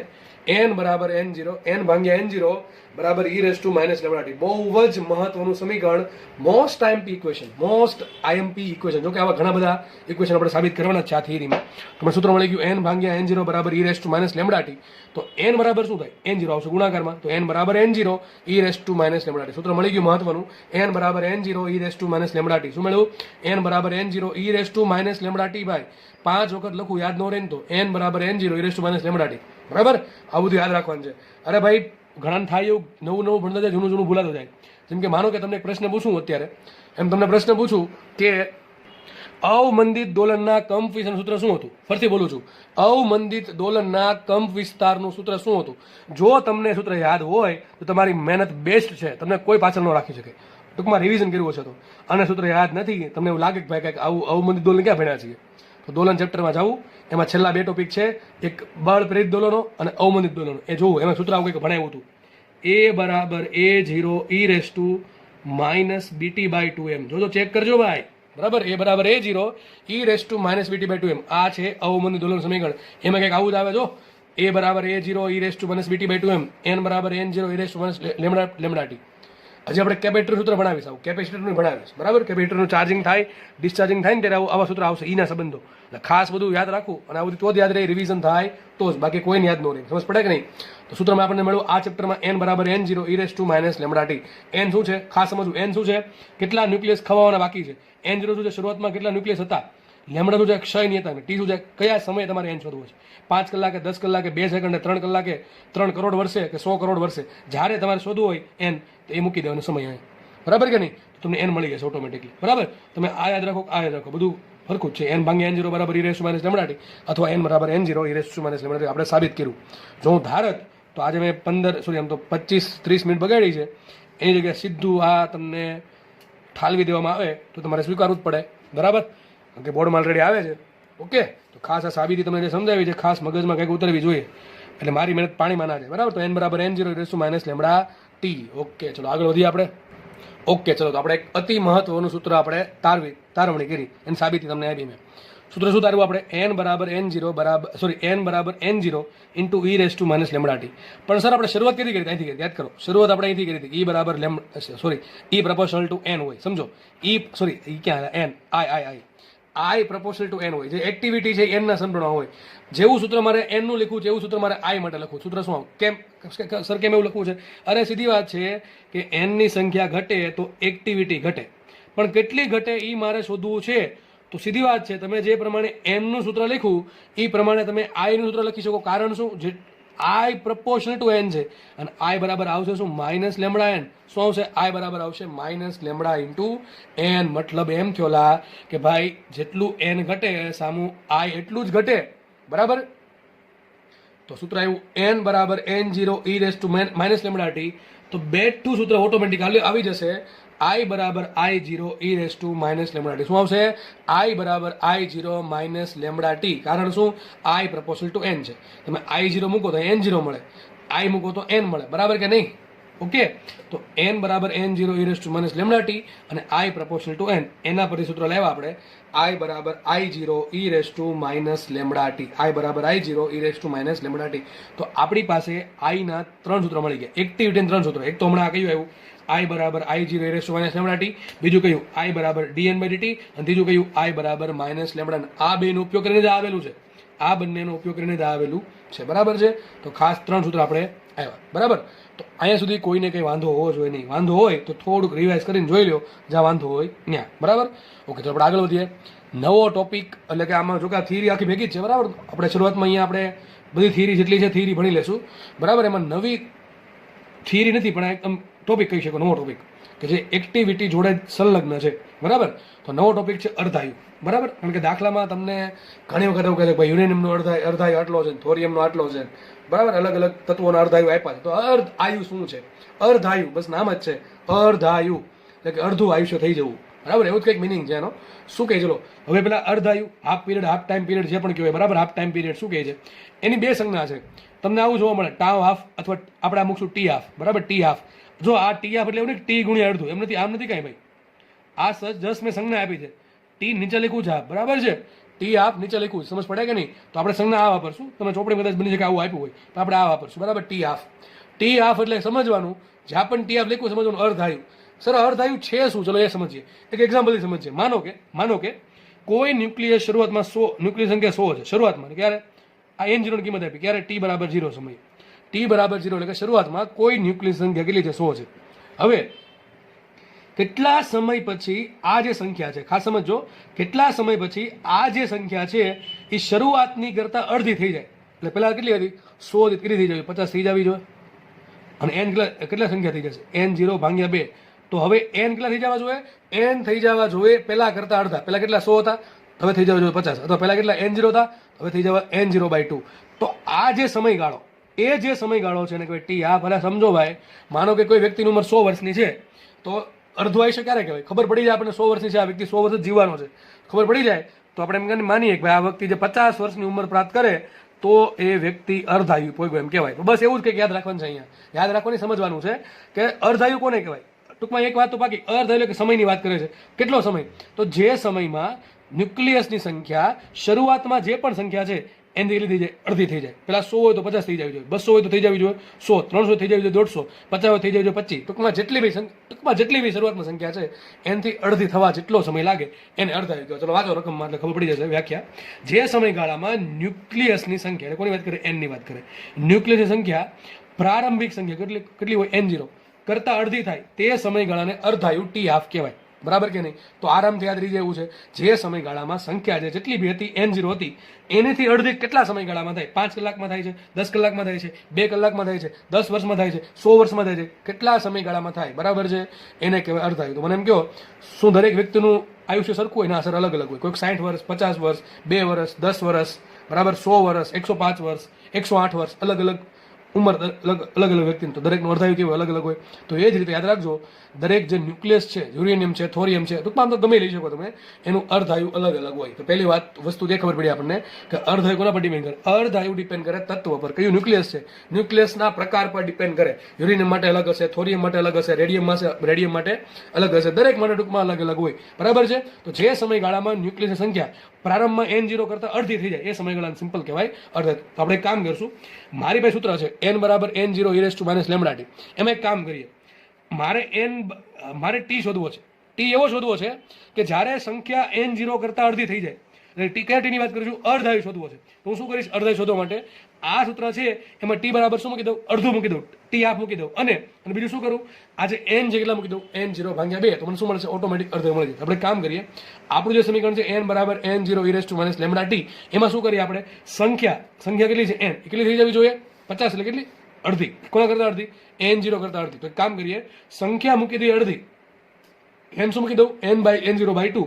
તો જ્યારે સંખ્યા N0/2 થઈ જશે ત્યારે જે સમય મળે આપણને એ સમય કયો હશે? T1/2 હશે. કયો હશે? T1/2. તો આપણે કાંઈ નથી કરવાનું. સમીકરણમાં n બરાબર N0 e λt છે, એમાં તમારે એક જ કામ કરવાનું છે. n ની જગ્યાએ શું મૂકવાનું છે? N0/2. શું મૂકવાનું છે? n ની જગ્યાએ ઘણા કહેશે N0/2 જ કેમ મૂક્યા? અરે ટોપા, વ્યાખ્યા વાંચ, મારે T1/2 શોધવો છે. T1/2 શોધવા માટે સંખ્યા અડધી થવી જોઈએ એટલા માટે. બરાબર છે. તો ઘણા કોમન સેન્સમાં ન સમજે, ઘણા આમ એવું જ હોય કે આમ કર્યું કેમ, પણ એનું કંઈક કારણ હોય, થોડુંક વિચારવું પડે જાતે. બરાબર છે. તો આમાં શું કામ કર્યું છે? અડધું શું કામ કર્યું? અરે મારે એવો સમય શોધવો છે કે જ્યાં સંખ્યા અડધી થાય. તો સંખ્યા કહું જ છું અડધી થાય તો N0/2. ઘણા બધા આમ કહે સર અડધું જ કેમ લખ્યું? અરે ભાઈ, ડિફાઇન કર્યું છે, વ્યાખ્યાયિત કર્યું છે, એક સમય જોવો છે કે ક્યારે અડધું થાય છે. બરાબર, એવું નથી કે આપણે અડધું જ રાખવું, ત્રીજા ભાગનું રાખી શકો, એક નવું નામ આપવું પડે.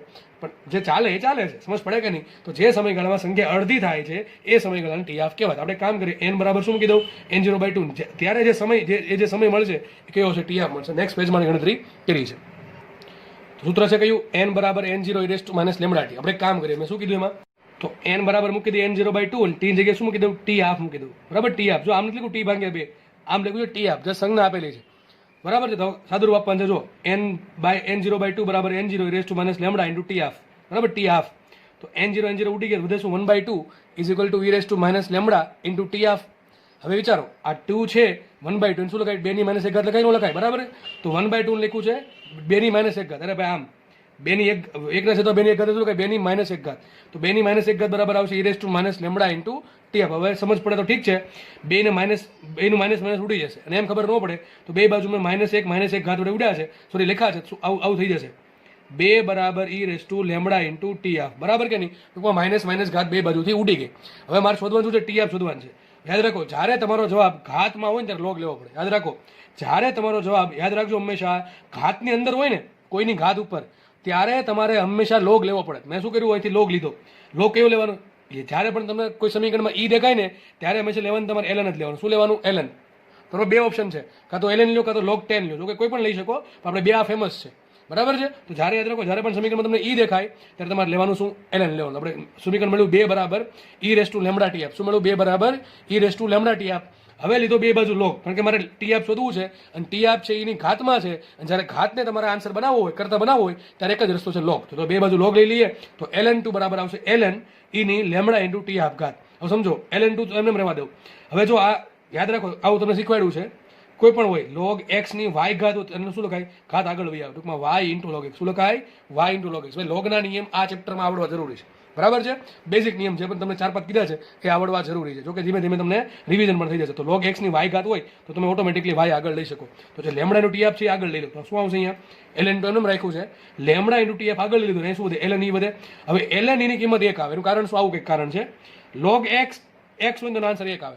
આ ln e નો મતલબ થાય, ln e નો મતલબ એમ થાય log e બરાબર 1 જ આવે. તો યાદ રાખો ln e નો આન્સર 1 આવે. આ બધી વસ્તુ તમને ભાઈ આવડવી જોઈએ, ભાઈ યાદ હોવી જોઈએ. બાકી તો હું દર વખતે કહીશ તમને કઈ યાદ નહીં રાખો કે મિનિંગ છે નહીં. તો આપણે ln e બરાબર શું મૂકી દીધું 1. તો સમીકરણ મને સમીકરણ મળી ગયું. શું મળ્યું? ln2 બરાબર લેમડા ઇન્ટુ tf ઇન્ટુ 1. ચલો આપણે આગળ વધી આવે. તો છેલ્લે મને મળ્યું ln2 બરાબર લેમડા ઇન્ટુ tf. તો કઈ વાંધો નહીં, tf ને કરતા બનાવો તો તમને મળી ગયું tf બરાબર ln2 ભાગ્યા લેમડા. શું મળ્યું? tf બરાબર ln2 ભાગ્યા લેમડા. આ tf ને શું કહેવાય? tf ને કહેવાય અર્ધાયુ, તત્વનો અર્ધાયુ. લેમડા શું છે? ક્ષય નિયતાંક. ln2 છે સંખ્યા. ln2 નો આન્સર આવે એક્ઝેક્ટલી 0.693. કેટલો આવે? 0.693 ભાગ્યા લેમડા. હવે આ તો એક સંખ્યા છે. લેમડા કોના પર ડિપેન્ડ કરે? દ્રવ્ય પર ડિપેન્ડ કરે, તત્વ પર ડિપેન્ડ કરે, ન્યુક્લિયસના પ્રકાર પર ડિપેન્ડ કરે. અરે સીધી વાત છે. તો અર્ધાયુ પણ કોના પર ડિપેન્ડ કરશે? તત્વ કયું છે, કયું ન્યુક્લિયસ છે એના પર ડિપેન્ડ. મેં તમને હમણાં કીધું હતું યુરેનિયમનો અર્ધાયુ અલગ હોય, પછી થોરિયમનો અલગ હોય, રેડિયમનો અલગ હોય, ગમે ઓક્સિજનનો અલગ. દરેક તત્વનો ન્યુક્લિયસનો અર્ધાયુ અલગ અલગ હોય. બરાબર છે. તો ટી સૂત્ર બહુ આઈએમપી છે, મોસ્ટ ટાઈમ સૂત્ર છે. દાખલા ગણવામાં તો પૂછાશે તે, સોરી ક્યારેક દાખલો પૂછી નાખશે, પણ દાખલામાં લગભગ દરેક દાખલામાં કંઈક ને કંઈક આ સૂત્રની જરૂર પડે. કંઈક ને કંઈક દાખલામાં આ સૂત્રની જરૂર પડશે. સૂત્ર મળી ગયું મને tf બરાબર 0.7, સોરી એક્ઝેક્ટ આ છે ln2 બાય લેમડા. કારણ કે આપણે આ ઘણી વખત આવું ln2 ઉડી જતું હશે, રકમ એ પ્રમાણે આપ્યું હશે. યાદ રાખજો tf બરાબર આવશે ln2 બાય લેમડા. ln2 ની કિંમત આવે 0.693. અને આપણે 0.693 ને ઘણી વખત જો અટપટું લાગશે, બરાબર છે, કેલ્સી વગર, તો આપણે એને 0.7 પણ લઈ લેશું. પણ આ બને તો જ ઉપયોગ કરવું, બાકી આ વાપરવું ln2 બાય લેમડા અથવા 0.693 બાય લેમડા. ઘણી વખત છે ને રકમમાં તમે શું આવે ખબર છે? તમારે જરૂર પડતી હોય tf ની અને તમને રકમ આપી હોય લેમડા, તો તમે શું મૂકશો? ln2 ભાગ્યા લેમડા કરો તો શું મળે? tf મળે. તો મને એમ કહ્યું લેમડાનો એકમ શું આવશે? લેમડાનો એકમ આવે 1/સેકન્ડ. સમજ પડે કે ન પડે? અરે ભાઈ ln2 સંખ્યા છે, ચલો લેમડા કરતા બરાબર લેમડા બરાબર શું આવે? લેમડા2 બરાબર આવશે ln2 by tf 0.693 by tf અથવા એપ્રોક્સિમેટલી 0.7/tf. હવે ln2 તો એક સંખ્યા છે અને tf શું છે? અર્ધાયુ છે. શું છે? એકમ સેકન્ડ. તો લેમડાનો એકમ આવશે 1/સેકન્ડ. યાદ રાખજો, તમને પ્રશ્ન પૂછાય કે ક્ષય નિયતાંકનો એકમ કેવો હોય, કયો હશે ગુજકેટમાં ખાસ, તો શું આન્સર આવશે? 1/સેકન્ડ. એનું એમએલટી શું આવે? m0 l0 t-1 પૂછાય તો. બરાબર છે. બાકી આ સૂત્ર મોસ્ટ ટાઈમ. હવે આ યાદ રાખવાનું, આ એવું બેઠું જ છે ભાઈ. ઘણા આય ગોખે ને આય ગોખે, તો કે ગોખવાનું કાંઈ હોય જ નહીં, સમજવાનું જ હોય. તો સૂત્ર શું આવશે? tf બરાબર મને મળ્યું ln2 લેમડા. લેમડા શું છે? ક્ષય નિયતાંક. એનો એકમ છે 1/સેકન્ડ અને tf છે અર્ધાયુ. તો મને સંબંધ મળી ગયો. tf કોના પર ડિપેન્ડ કરે? લેમડા પર ડિપેન્ડ કરે. સૂત્ર શું આવે? tf બરાબર ln2 લેમડા 0.693 ભાગ્યા લેમડા. ચલો આગળ વધીએ આપણે. નેક્સ્ટ થિયરી છે સરેરાશ આયુ. હમણાં આપણે ભણ્યા અર્ધાયુ, હવે આપણે ભણશું સરેરાશ આયુ. ટૂંકમાં આપણે એક ટાઈપનો સમય જ છે. શું છે? એક સમય છે, એક ટાઈમનો સમય જ છે. કયો સમય? ચલો હમણાં સમજીએ. આની સંજ્ઞા આપણે ટો રાખશું. શું રાખશું? ખાલી ટો રાખશું સંજ્ઞા. આખા ચેપ્ટરમાં હું આને ટો વડે દર્શાવીશ. જો કે જરૂર બહુ ઓછી પડશે, પણ ક્યારેક દાખલા પૂછાય છે આના આધારિત. બરાબર છે. તો આપણે ત્યારે કામ લાગશે. તો સરેરાશ આયુ કોને કહેવાય? પહેલા આપણે સમજ્યા સરેરાશ અર્ધાયુ. હવે આપણે સમજવાનું છે સરેરાશ આયુ. અર્ધાયુમાં શું હતું? સંખ્યા પહેલા જેટલી હતી એની અડધી થતી હતી. અહીંયા બહુ ઈઝી છે. સંખ્યા પહેલા જેટલી હતી એની ઈમાં ભાગની થાય છે. તો વાંચીએ રકમ, સોરી વ્યાખ્યા વાંચીએ એની. જે સમયગાળામાં ન્યુક્લિયસની સંખ્યા n કેટલી થઈ જાય? પ્રારંભિક સંખ્યા n0 કરતા ઈમાં ભાગની થાય તે સમયગાળો જે છે એને કહેવાય સરેરાશ આયુ. શું કહેવાય એને? સરેરાશ આયુ, ટો. બરાબર. તો સિમ્પલ વાત છે. આગળ સંખ્યા અડધી થતી હતી, અહીંયા થાય છે અડધી નહીં પણ કેટલી? ઈમાં ભાગની. તો સૂત્ર આપણે એમ કહ્યું છે n બરાબર n0 e લેમડા t. એમાં n બરાબર શું મૂકીએ? n0 ભાગ્યા e મૂકીએ. અને જ્યારે હું સંખ્યા કેટલી થઈ જશે? શરૂઆત કરતા ઈમાં ભાગની થાય ત્યારે જે સમય મળે એને કહેવાય ટો. ટોને કહેવાય સરેરાશ આયુ. બરાબર છે. તો આવશે સૂત્ર કિંમત મૂકી દઈએ n0 ભાગ્યા n બરાબર શું મૂકી દઈએ? n0 ભાગ્યા e. અને ત્યારે જે સમય મળે કયો સમય મળશે? મને ટો મળશે. બસ આગળ વધીએ આપણે. તો n0 ઉડી ગયા. વધુ શું? 1/e બરાબર e લેમડા ટો ઘાત. બરાબર છે. 1/e શું કહેવાય? e -1 ઘાત. તો e -1 ઘાત બરાબર e લેમડા ટો. હવે માઇનસ ઉડી ગયા. બરાબર છે. તો વધુ શું? અથવા એમ સિમ્પલ વાત છે, લખાશે આમ e બરાબર અથવા e ની 1 ઘાત બરાબર e લેમડા ઇન્ટુ ટો. હવે અહીંયા e છે ને અહીંયા e છે. બરાબર. અહીંયા e છે ને અહીંયા e છે. શું થાય? બે ઘાત સરખી હોય ને તો જ આ બે સરખું થાય. આગળ શું કંઈક આવું હતું? 2 બરાબર e લેમડા ઇન્ટુ tf આવું હતું. હવે તમારે એમ ના બે બરાબર e ન હોય એટલે તમે ડાયરેક્ટ ના શોધી શકો 2 બરાબર 1 બરાબર લેમ્બડા ઇન્ટુ 2 હાફ, બરાબર. એના માટે આવી હરખા હોવા જોઈએ. સમજ પડે કે નહીં? બુદ્ધિ એટલી તો ભગવાન આપી જશે બધાને, બરાબર. થોડુંક આપણે વાપરી શકીએ. ઈ પેલા માઇનસ માઇનસ ઉડાડી દીધા તો વધુ શું, ઈ ની 1 ઘાત બરાબર ઈ ની લેમ્બડા ટી ઘાત. હવે બે બાજુ આધારમાં બે જગ્યાએ ઈ જ છે તો ક્યારે પોસિબલ થાય? ઘાત સરખી હોય તો જ પોસિબલ થાય, બરાબર છે. તો સીધું સાબિત થઈ જશે. લોગ લેવાની જરૂર નથી. તો તમે લોગ લો તો આ જ આન્સર આવશે. તો 1 બરાબર આવશે લેમ્બડા ઇન્ટુ ટો. શું આન્સર આવશે? 1 બરાબર લેમ્બડા ઇન્ટુ ટો. તમને સૂત્ર મળી ગયું ટોનું. તો 1 બરાબર લેમ્બડા ઇન્ટુ ટો હોય. ટો બરાબર શું થાય? 1 બાય લેમ્બડા. ટો બરાબર આવ્યું 1 બાય લેમ્બડા. સમજો ટો બરાબર શું આવ્યું? 1 અપોન લેમ્બડા. લખ્યું છે અહીંયા ટો બરાબર 1 અપોન લેમ્બડા, અથવા લેમ્બડા બરાબર શું આવે? 1 અપોન ટો. આગળ શું હતું? આગળ શું હતું યાદ રાખો. તો લખી દઉં અહીંયા તમને. જો બેમાં તમારે પાસે માનો કે તમારે ટી આપ શોધવો છે કે તમારે ટો શોધવું છે. આ છે સરેરાશ અર્ધાયુ અને આ છે ખાલી આ છે અર્ધાયુ અને આ છે સરેરાશ આયુ. બેમાં શું આવે? 1 અપોન લેમ્બડા તો આવવાનું છે. 1 અપોન લેમ્બડા આવવાનું છે. આમાં શું આવે? ln2 આવશે ને અહીંયા આવશે 1. આવું કેમ આવ્યું? આ સાબિત તો કર્યું ભાઈ. મુકે આન્સરમાં આપવાની જરૂર છે ને કેમ આવું આવે છે. તો ટો બરાબર શું આવશે? 1 અપોન લેમ્બડા, અથવા લેમ્બડા બરાબર શું થાય? 1 અપોન ટો, બરાબર. ચલો હવે આપણે આગળ વધીએ. હવે આપણે જે પણ ભણ્યા છીએ બેન ભેગું કરીએ. મારે ટો અને ટી હાફને ભેગું કરવું છે. કોને ભેગું કરવું છે? ટો અને ટી હાફને. તો આપણે સમજો અહીંયા જો ટો બરાબર 1 અપોન લેમ્બડા, લેમ્બડા બરાબર શું છે? 1 અપોન ટો છે. ચલો મેન સૂત્ર કયું આપણી પાસે કયું હતું હમણાં? ટો હાફ હતું બરાબર ln. ચલો બીજા પેજમાં સમજાવી દઉં તમને, લખીને સમજાવું તો વધારે સમજ પડશે. તો આપણે હમણાં ભણ્યા ટો હાફ બરાબર ln2 બાય લેમ્બડા હતું અને ટો બરાબર શું છે? 1 અપોન લેમ્બડા. તો આને આમ લખાય જો સમજો માટે ટો હાફ બરાબર ઘડીક નામ લખાય ln2 ઇન્ટુ 1 અપોન લેમ્બડા. પણ 1 અપોન લેમ્બડા શું કહેવાય? ટો કહેવાય કે 1 અપોન લેમ્બડા કહેવાય ટો. સૂત્ર મળી ગયું મને. સૂત્ર મળી ગયું ટો હાફ બરાબર ln2 ઇન્ટુ ટો. શું મળી ગયું? આપણે એક સમય છે ને આપણે એક સમય જ છે. તો ઘણા કહેતા ટોર્ક, અરે ભાઈ ટોર્ક નથી, એ સમય છે. Tau half is equal to tau into ln2. ln2 એક સંખ્યા છે. કેટલી કિંમત હોય એની? ટો હાફ બરાબર ln2 ની કિંમત હોય 0.693. 0.693 ટાઈમ્સ ટો. આ સૂત્ર મળી ગયું. અથવા આ પણ સૂત્ર તમને મળી ગયું. કામ લાગશે ભાઈ, કામ લાગશે સૂત્ર. ગોખવા નથી. આ યાદ હોય ને આ બે તો ઓટોમેટિક બધી ખબર પડી જાય, બરાબર. એક જ વસ્તુ આ મનમાં રાખવાની કે 1 અપોન લેમ્બડા બરાબર શું મૂકી દેવાનું? ટો મૂકી દેવાનું. અથવા લેમ્બડા બરાબર શું મૂકી દેવાનું? 1 અપોન ટો. તો ખબર પડી જશે, બરાબર છે. ઓટોમેટિક તમને આઈડિયા આવી જશે. તો ટો બરાબર શું મળે મને? 0.693 ટો. હવે આ 0.693 લગભગ 0.7 જેવું કહેવાય. તો સમજ પડે આટલી. ટો હાફ કેટલું છે? 0.7 ઇન્ટુ ટો. સમજો માનો કે ટો છે એ 10 મિનિટ છે. કેટલો છે? ટો છે 10 મિનિટ હોય. સરેરાશ આયુ 10 મિનિટ હોય તો અર્ધાયુ કેટલો હોય? 0.7 ગુણ્યા 10, 7 મિનિટ. કેટલું હોય? લગભગ 7 મિનિટ. તો પહેલા કોણ આવશે? પહેલા અર્ધાયુ પતે પછી ટો પતે. સમજો માનો કે કોઈ તત્વ છે એમાં શરૂઆતમાં ટી બરાબર 0 છે. સંખ્યા કેટલી છે? n0 છે. માનો કે તમને માનો કે આપણે જે ટો છે ટો એ 10 મિનિટનો છે. કેટલો છે? 10 મિનિટનો. તો પહેલા શું આવશે? 10 મિનિટ આવે, પહેલા 7 મિનિટ આવે. વિચારો એનો ટો 10 મિનિટનો હોય, એનો ટો 10 મિનિટનો હોય તો અર્ધાયુ કેટલો હોય? 0.7 ગુણ્યા 10 કેટલો? 7 મિનિટ આવે. તો પહેલા કયો સમય આવશે? પહેલા અર્ધાયુ આવે અને પછી સરેરાશ આયુ આવે. સમજો, બરાબર છે. તો પેલા સંખ્યા n0 હશે. હવે જેવો સમય 7 મિનિટ થશે એટલે કેટલી સંખ્યા થઈ જશે? n0 ભાગ્યા 2. અને જેવો સમય 10 મિનિટ થશે સંખ્યા થઈ જશે n0 ભાગ્યા i. તો સમજો પહેલા કયો સમય આવશે? હંમેશા પહેલા સમય આવશે અર્ધાયુ. કયો સમય આવશે? પહેલા અર્ધાયુ આવશે, પછી કયો સમય આવશે? ટો આવશે. મોટું કોણ થાય? મોટું થાય ટો. દેખાય કે નહીં? લખાય. ચલો આપણે ઊંધું કરીએ. ટો બરાબર શું હોય? ln2 ઇન્ટુ ટો હોય તો ટો બરાબર શું લખાય? ટો બરાબર લખાય ટો હાફ છેદમાં ln2. શું લખાય? ટો બરાબર ટો હાફ છેદમાં ln2. બધા સૂત્ર યાદ રાખવાની જરૂર નથી. આ યાદ રહી ગયું તો આ કઈ ગોખવાની જરૂર છે નહીં. ln2 ની કિંમત કેટલી હોય? 0.693 અથવા 0.7. 1 ભાગ્યા 0.693 તમે કેલ્શિયમ મારશો તો આવો આન્સર આવશે 1.44 ઇન્ટુ ટો હાફ. તો યાદ રાખો ટોની કિંમત કેટલી હોય? 1.44 ઇન્ટુ ટો હાફ. માનો કે સરેરાશ આયુ 7 મિનિટ છે તો 7 ગુણ્યા તમે 1.44 કરશો તો લગભગ આન્સર 10 મિનિટ આવશે. સમજ પડે કે ન પડે? તો આ બધી કિંમત, બધી વસ્તુ તમારે યાદ રાખવાની છે. એ જ વસ્તુ લખી છે. જો ટો હાફ બરાબર શું હતું? ln2 by lambda.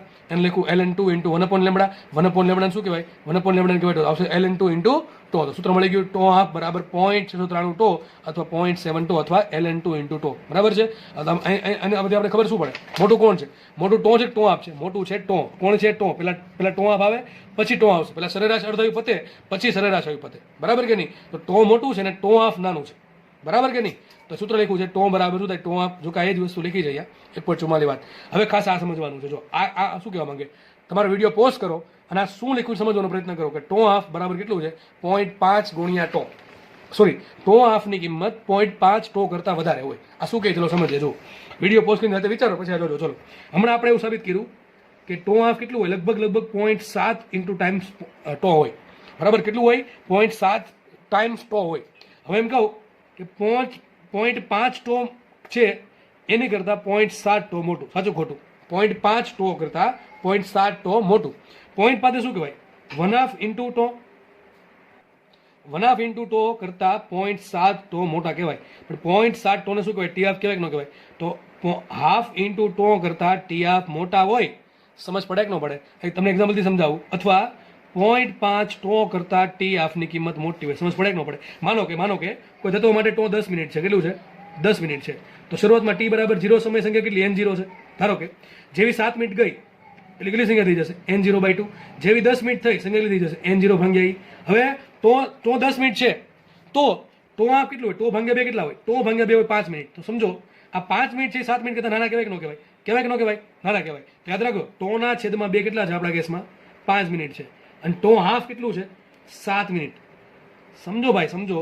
તો ટો હાફ છે એ ટો/2 કરતાં 7 મિનિટ છે, 5 મિનિટ કરતાં મોટી કહેવાય. એ જ લખ્યું છે કે અર્ધાયુષ્યની કિંમત, આનું ગુજરાતી આવું થાય કે અર્ધાયુષ્ય છે એ હંમેશા સરેરાશ આયુના અડધા કરતાં મોટું હોય. શું બોલ્યો હું? જો સમજો, પહેલા સમજો કે tau is greater than tau half. પહેલા તે સમજો કે સરેરાશ આયુ છે એ અર્ધાયુ કરતાં મોટા છે. બરાબર છે? પછી બીજું, અર્ધાયુ જે છે એ સરેરાશ આયુના અડધા કરતાં મોટા છે. સમજ પડી છે? સમજ બુદ્ધિ ચાલે તો ખબર પડી જાય. ફરીથી કહું છું, સરેરાશ અર્ધાયુ અથવા સિમ્પલ ખાલી અર્ધાયુ એ સરેરાશ આયુના અડધા કરતાં મોટા છે અને સરેરાશ આયુ છે એ સરેરાશ અર્ધાયુ કરતાં મોટા છે. બરાબર કે નહીં? તો યાદ રાખજો, tau is equal to 1.44 times tau half થાય, ટી હાફ થાય. અને ટી હાફ બરાબર શું આવશે? ln2 ઇન્ટુ ટો થાય, એટલે કે 0.69 તો 0.7 ટાઈમ્સ ટો થશે. બરાબર છે? અને ટો હાફની કિંમત 0.7 ટો હોય તો ટો હાફની કિંમત 0.5 ટો કરતાં મોટી હોય એટલે કેટલી હશે? 0.5 ટો લખો અથવા ટો/2 લખો, એની કરતાં મોટી થશે. વાંચો હવે શું લખ્યું છે? ટો હાફની કિંમત ટી હાફની કિંમત 0.5 ટો કરતાં વધારે હશે. બરાબર? તો અહીંયા મેં આપણે જેટલા બી સૂત્ર લેક્ચરમાં ભણ્યા છે બધા લખી દીધા છે. જો અહીંયા આપણે અહીંથી સ્ટાર્ટ કર્યું હતું. I બરાબર -λn, I બરાબર dn/dt. પછી આપણે મેળવ્યું I બરાબર I0 e - λt.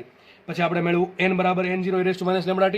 પછી આપણે મેળવ્યું ટો હાફ બરાબર ln2/λ, 0.93/λ, 0.7/λ. અથવા હમણાં જોયું શું? ટો હાફ બરાબર શું હતું? ln2 ઇન્ટુ ટો, એટલે કે 0.93 ટો અથવા 0.7 ટો. આ રફલી ક્યારેક વાપરો, બરાબર? જરૂર પડે તો. અને પછી આપણે હમણાં જોયું કે ટી હાફ કરતાં ટોની કિંમત મોટી હોય અને ટી હાફની કિંમત કેટલી હોય? 0.93 ઇન્ટુ ટો. આ જ લખ્યું છે. બરાબર? અને ટી હાફની કિંમત એટલે કે અર્ધાયુષ્યની કિંમત સરેરાશ આયુના અડધા કરતાં મોટી હોય છે. કારણ કે આ 0.7 આ 0.5 કરતાં 0.7 મોટા જ થાય. બરાબર? પછી હમણાં આપણે આ એ જોયું સૂત્ર, આપણે સાબિત કર્યું આપણે કે ટોની કિંમત એટલે કે સરેરાશ આયુની કિંમત કેટલી? 1/λ. જેટલો ક્ષય નિયતાંક હોય એનો વ્યસ્ત કરો તમને શું મળશે? સરેરાશ આયુ મળે. સરેરાશ આયુનું સૂત્ર બીજું હતું, tau half by ln2, tau half by 0.93 અને 1/માં ln2 ની કિંમત આવશે 1.44. તો ટો બરાબર શું આવશે? ટો બરાબર આવશે 1.44 ટો હાફ, ટી હાફ. બરાબર? ટી હાફ બોલો, ટો હાફ બોલો, બધું હરખું જ છે. બરાબર? કારણ કે આમ પણ લખાય અને આમ પણ લખાય. બરાબર? આપણે વાપરશું. તો ટો બરાબર આવ્યું 1.44 ટાઈમ્સ અર્ધાયુ, સરેરાશ અર્ધાયુ. બરાબર? અને છેલ્લે આપણે એ પણ ખબર પડી કે ટોની કિંમત ટી હાફ કરતાં મોટી હોય. બરાબર છે? ઓકે, તો આપણે આ લેક્ચરમાં આટલું રાખીએ. નેક્સ્ટ લેક્ચરમાં આપણે આગળ વધશું.